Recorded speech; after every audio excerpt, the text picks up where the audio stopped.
Welcome to Timeless Learning, the channel where we teach in-demand tech skills that never go out of style. Before we jump in, make sure you like, subscribe, and turn on notifications, so you'll always catch our next big lesson on data, tech, and the future of work. Alright, so let's jump right into it. On this home tab right here, if we go all the way over to the right, there's conditional formatting, and the description that it gives us is easily spot trends and patterns in your data using bars, colors, and icons to visually highlight important values. And that is exactly how I would have defined it. Really good job, Microsoft. Exactly how I would have done it. So what you'll see right away is there's nothing too complex. So we have some highlight cell rules. We have some top bottom rules, data bars, color scales, icon sets, and then at the bottom, we can create a rule, we can clear the rule, and we can manage our rules. So if you create a rule, then you can manage it. So we're going to start with these icon sets, and I'm going to show you how to use those, and we'll work our way to the top, and then I'll show you how to create some rules yourself and how that all works. So let's start off with the icon sets. I'm going to go over here to sales. And for this data, we kind of have this, trend or pattern that you can kind of see over time. So over the months. So if we go right here and let's use that conditional formatting, let's use that icon sets. And right here, we can use these directional. So, we have this kind of time series each month that shows us how much paper they're selling. And if we do this right here, it's going to show us if it's kind of average, or if it's below average, or if it's above average, or if it's going up. So at a really quick glance, you can kind of see the pattern of this data set. It's kind of going mostly yellow and red. There's only 2 months where it's going up significantly.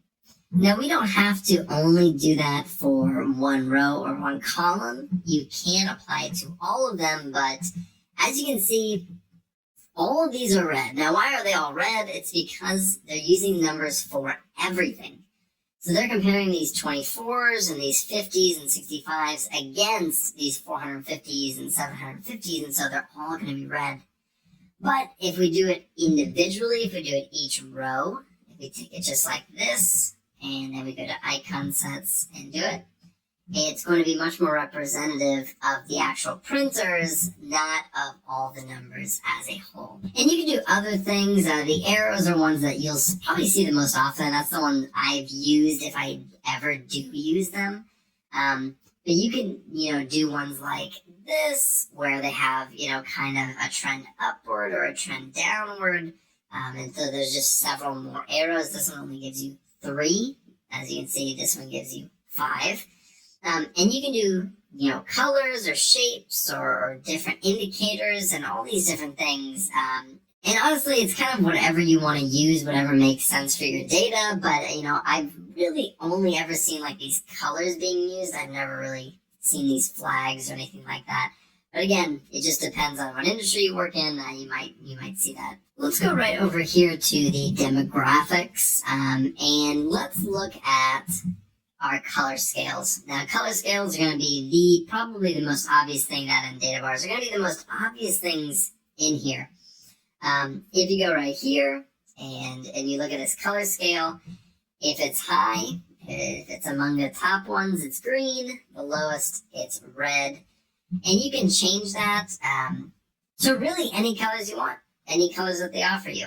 And it does exactly what it does. It's a color scale, a gradient of the colors from high to low or low to high. And so any color that you do, you'll be able to kind of see, what's good and what's not good. That really is color scales in a nutshell. Data bars are, again, super, super straightforward. It's going to be either a gradient fill or a solid fill. So let's look at a gradient fill. If we do a blue gradient fill, actually, let's get rid of our, let's go over here. Let's go to clear rules from selected cells. We haven't looked at that yet, but that's how you clear it.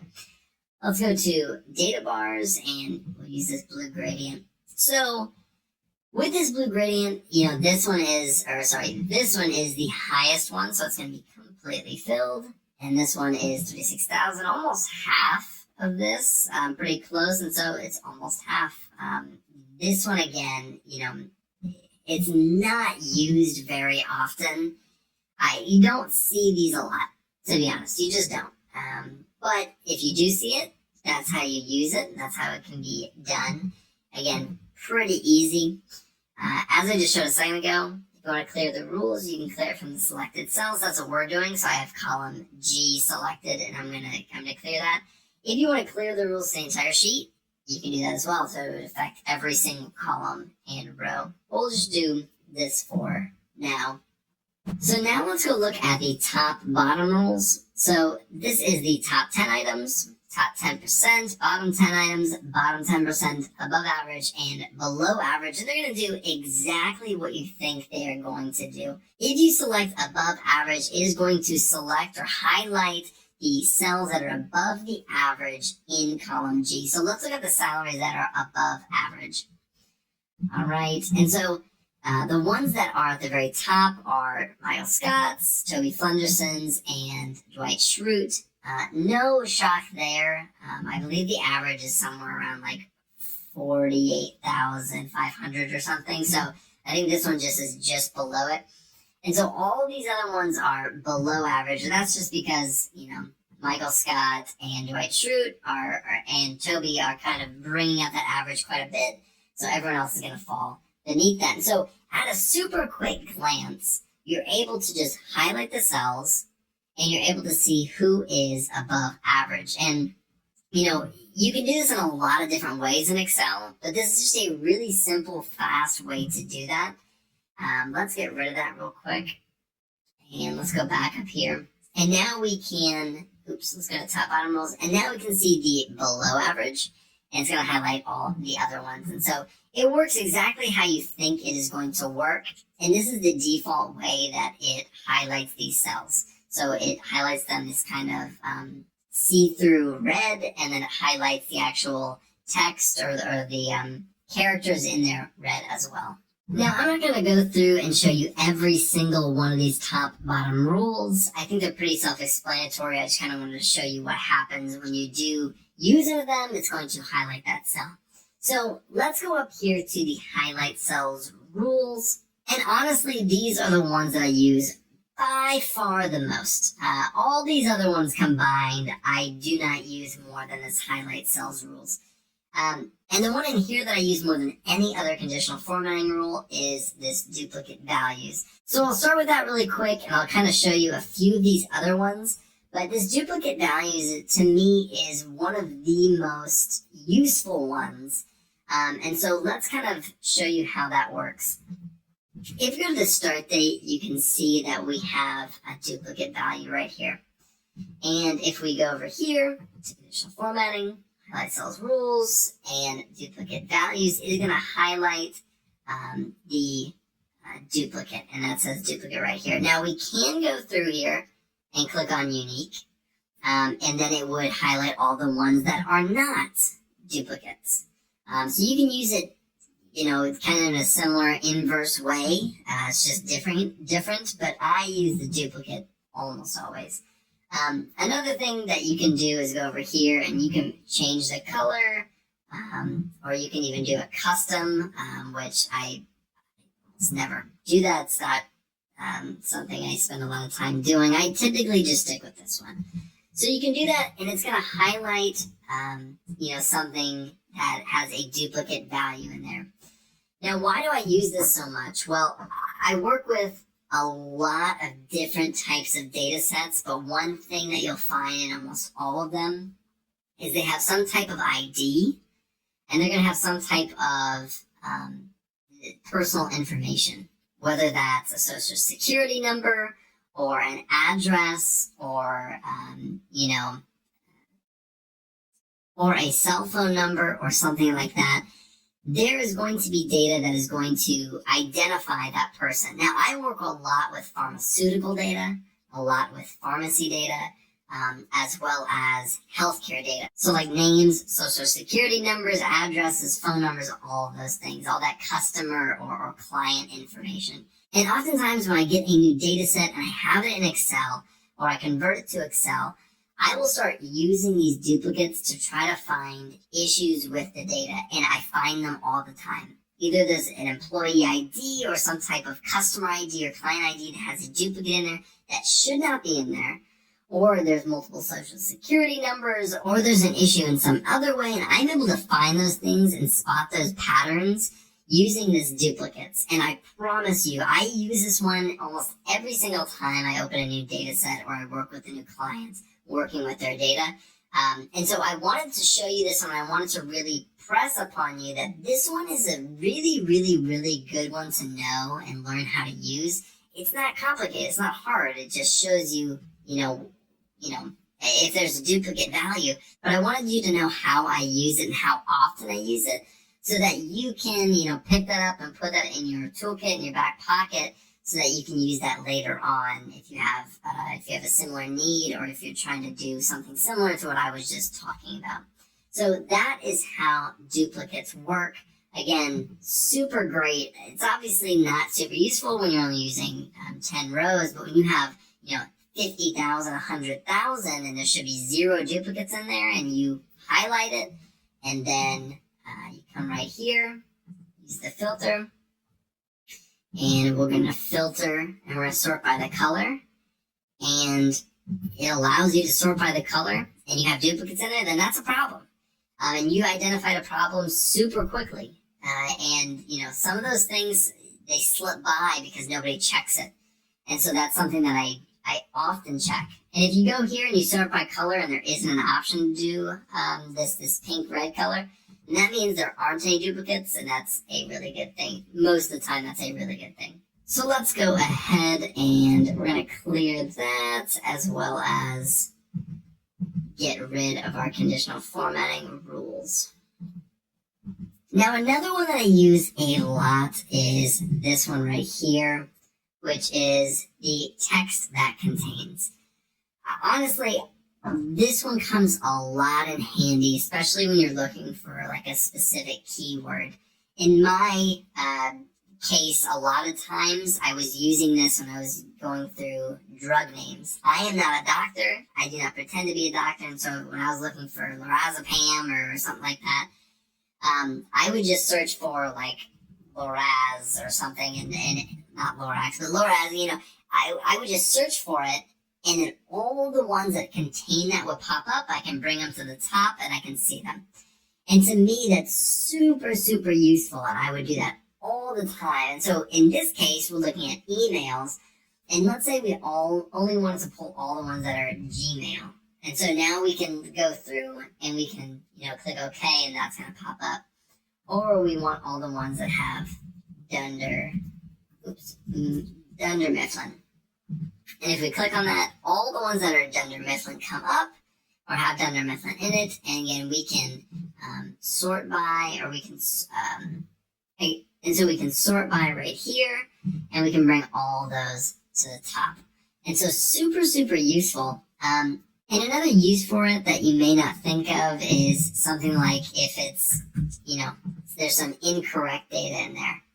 This happens often with phone numbers, addresses, start dates, or dates in general, date formats, where you can go in here and you can say text that contains, and if you put in a dash and it has it in there, then you know that is wrong. Now, that is really all I wanted to show you in the highlight cells rules. The duplicate values and the text contains are by far the ones that I use the most. All the other ones I have used, these ones not so much, but in these highlight cells rules, I use these two all the time. Sometimes I use this between. I don't really use these other ones as much, although I have used them. And so if you got nothing else from this video, I just wanted you to know that these two are super useful. And if you haven't used them before, to maybe try them out and see how you can apply them to your own data sets. Now, we've looked at all of these preset ones in conditional formatting, but you can also do a new rule. And so if we click on new rule right here, and we go down to use a formula to determine which cells to format, we can add our own formula in here that will then highlight exactly what we want. And so if there isn't a preset rule that you like, and it doesn't have the option that you want, you can do almost any formula that you want in our formulas video that we did a few weeks ago. And you can put it in here, and then you can format what you want the cell to look like if it meets that criteria. So let's take this right over here. And before we start this formula, I just want you to note that, I have H11 highlighted. That's going to come into play in just a little bit, but I wanted you to be aware that H11 is the cell that we're highlighted. So what we're going to do is we are going to create our formula. Now, if you've never created a formula, I highly recommend watching my formulas tutorial, because that is going to show you how to do this. But all we're going to do is we're going to do equals. That's how you start how you actually create a formula. And we're going to give it this range right here. And so it's going to take everything from G2 to G10. Now, these dollar signs are super important. If you don't know how to use them, or you don't know what they do, you're going to mess up this formula a lot. And so what this dollar sign basically does is it's basically hard coding it in there. It is only going to look at G2. It is only going to look at G10 or through G10 because that colon. And this can come into play because if you have something selected, like the H11, it's going to mess it up, because now if you have H11 selected like we do, you'll see this in a second, it's not going to be applied to this. And again, I'll show you that in just a minute, but we don't want this hard-coded in there, okay? But we do have to select the proper range in a second. So we're going to get rid of this. We're going to get rid of the dollar signs, because we want it to be pretty fluid and be able to be applied basically anywhere we want. Let's go to this formula. If it meets our criteria, let's give it a border, and we'll give it some color. We're going to say if this is greater than 50,000. So let's hit OK, and nothing happened. So let's go back and see why. So if we go to our manage rules, you can see that still the G2 to G10 is greater than 50,000, but it only is being applied to this H11 cell, which really makes no sense. So if we had wanted to get it done the first time, we would need to have basically selected that G2 to G10 right away. But we can do that now. So let's get rid of this, and we're going to say G2 to G10. And that is hard-coded in there. That should be fine still, but let's see what it does. And so now every single thing is highlighted. And why is that? That's because when we changed it, it also changed the format of it, because we changed the cell that we were looking at. So we need to come back here. And that's why, again, you want to do this the right way the first time. We're going to come back here, and we're going to give it this range. And we're going to get rid of these dollar signs. And now we're going to hit OK. And so now it's being applied G2 to G10 and G2 to G10, and we'll keep it like that. And we'll apply it, and now it works properly. So now everything that's above 50,000 is being highlighted. Again, if that was confusing, it is confusing. It genuinely is. And so if you wanted to do this right the first time without having to make a bunch of changes, you'd want to highlight these before you start. And then you want to go in and create the rule. We'll do this really quick just to kind of show you what I'm talking about. We'll say equals. We'll give it this range. Get rid of these real quick, because again, I don't want this hard-coded in there. It will ruin our formula. And then we'll say greater than 30, and we'll give it this nice green. And so now if they're over the age of 30, it will be highlighted, and we didn't have to go back and change anything. We didn't have to go back and fix anything like we did in the first one. That was all for demonstration purposes. But again, you need to really be aware of that. That is something that I think almost everybody's going to mess up at some point.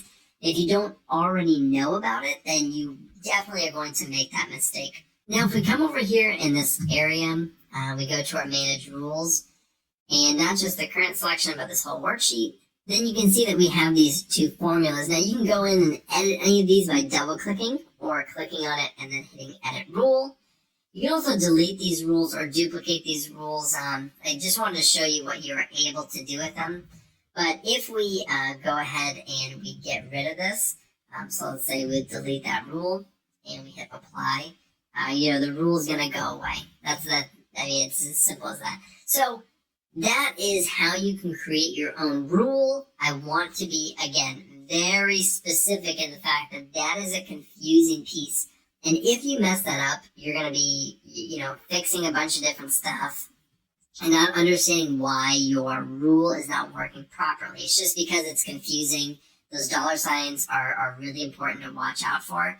And that is all there is to it with conditional formatting. Again, conditional formatting is, it's not anything super confusing. We've looked at more complicated things, but it's a really, really useful tool to use. So look at these patterns and trends super quickly and to find these outliers or these specific values that you're looking for very quickly. And if you're looking at just thousands and tens of thousands or hundreds of thousands of rows, this is one of the fastest ways to find these things without having to kind of wait and filter and use these filters right here, because again, this can just take forever. And so if you haven't, or if you've never worked with a ton of data and tried to use this before, it can take honestly like 10 minutes for something simple that you could do with conditional formatting in like 10 seconds. So definitely something to mess with and use when you are working with your own data sets. I hope this was helpful. I mean, honestly, I use this all the time. So, I hope that somebody out there can use this for their own work that they're currently using. Thanks for watching. If you found this helpful, please like, comment, and share this video with someone who's learning too. Don't forget to subscribe and tap the bell icon so you never miss another skill-packed lesson from Timeless Learning. Remember, the best investment you can make is in your own knowledge. Keep learning because growth is timeless.